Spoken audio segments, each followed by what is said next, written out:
Assalomu alaykum do'stlar. Mana shu siz yuqorida ko'rgan video Canon R10 apparatiga mana bu obyektiv qo'yilgan holatda syomka qilingan va bu videoda mana shu obyektivni sizlarga video obzor qilib beraman.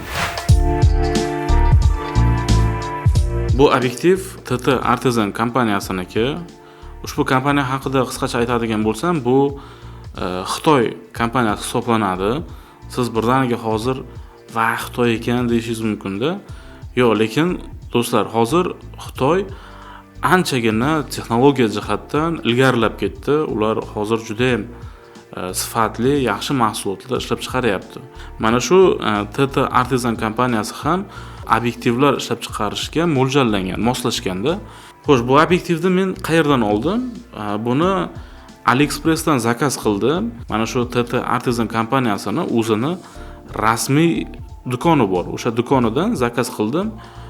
10 kun ichida yetib keldi. Taxminan 10 kun, 11 kun ketdi, lekin o'sha aytilgan muddatida yetib keldi. O'zimizda mana shu mahalliy pochtamizdan borib oldim.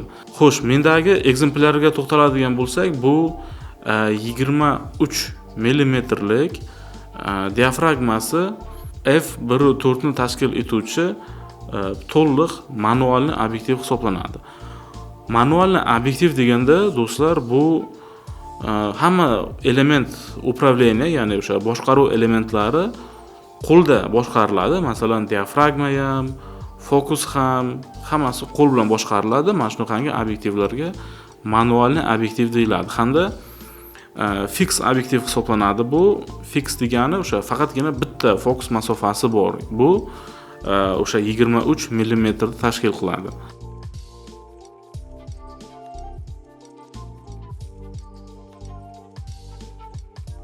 Bunda hech qanaqangi ichida elektronli elementlar yo'q.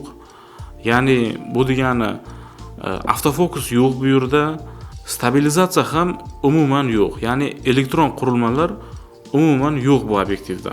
Korpusiga to'xtaladigan bo'lsak, bu to'liq metalldan qilingan. O'sha mana bu bayonet qotiriladigan joylari ham, hamma joyi to'liq metalldan qilingan. Hattoki mana bu krishkachasi, mana shu krishkachasi ham metalldan qilingan. Mana shunday qilib yo'q qo'ysak bo'ladi.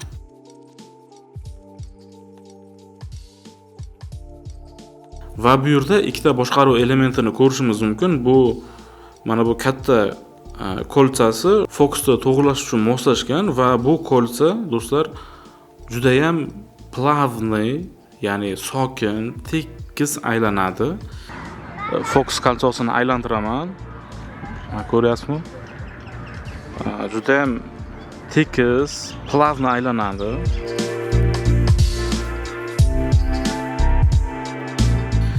Ikkinchi kolsasi esa juda ham yuqoriroq, ingichka qilingan. Bu kolsa diafragmani boshqarish uchun mo'ljallangan. Va mana shu diafragmani siz o'zgartirganingizda ovozi bor, ozgina nimada shilchoq borda, chiq chiq chiq chiq bo'lib o'tadi.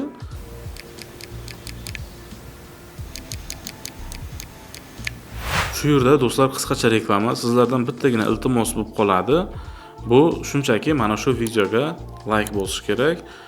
Mana shu obyektiv haqida o'zingizning fikringizni kommentariyaga yozib qoldiring. Agar kanalimga obuna bo'lmagan bo'lsangiz, obuna bo'lib qo'ying. Bizni obunachilarimiz qancha ko'p bo'lsa, videolarimiz qancha prosmotri ko'p bo'lsa, shuncha yaxshi bo'ladi.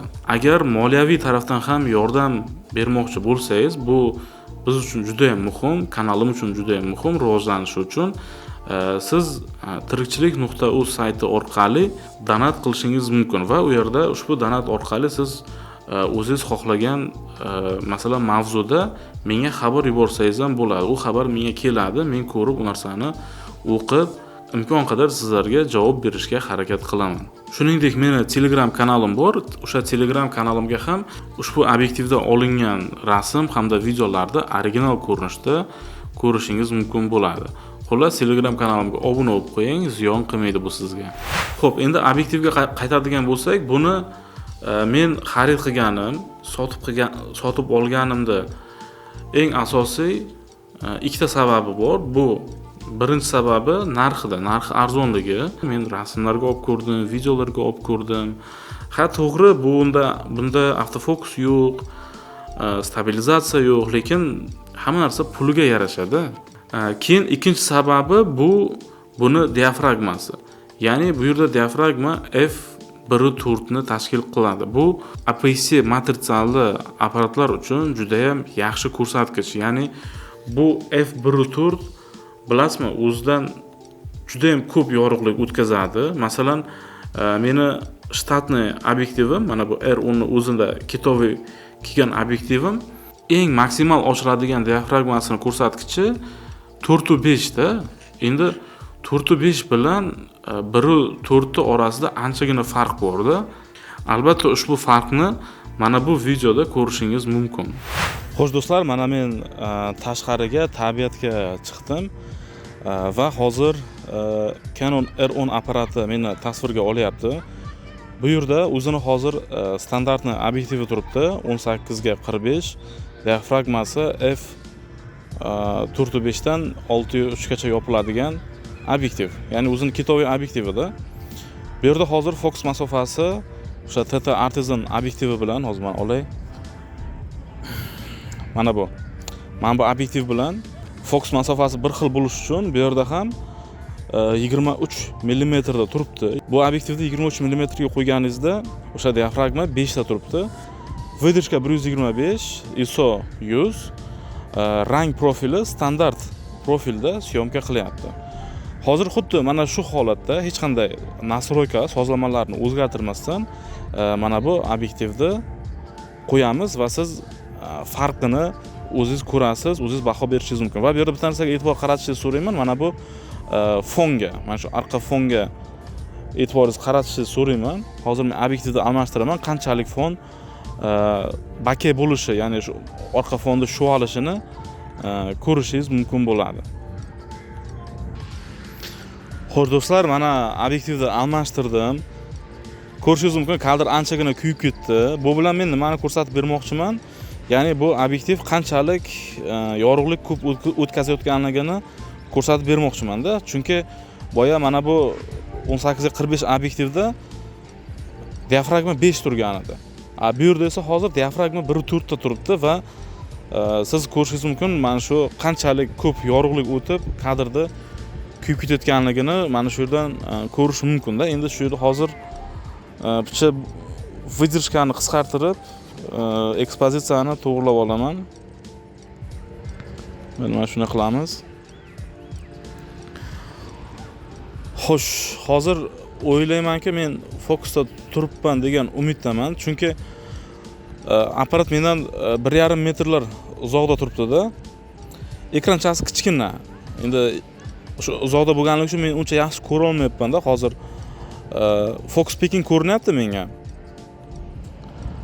Mana shu yerlarda-da fokus. Xullas do'stlar, mana shu men joyimni o'zgartirganim yo'q. Obyektiv apparati nastroykalarini o'zgartirganim yo'q. Faqatgina выдержкani qisqaroq qildim.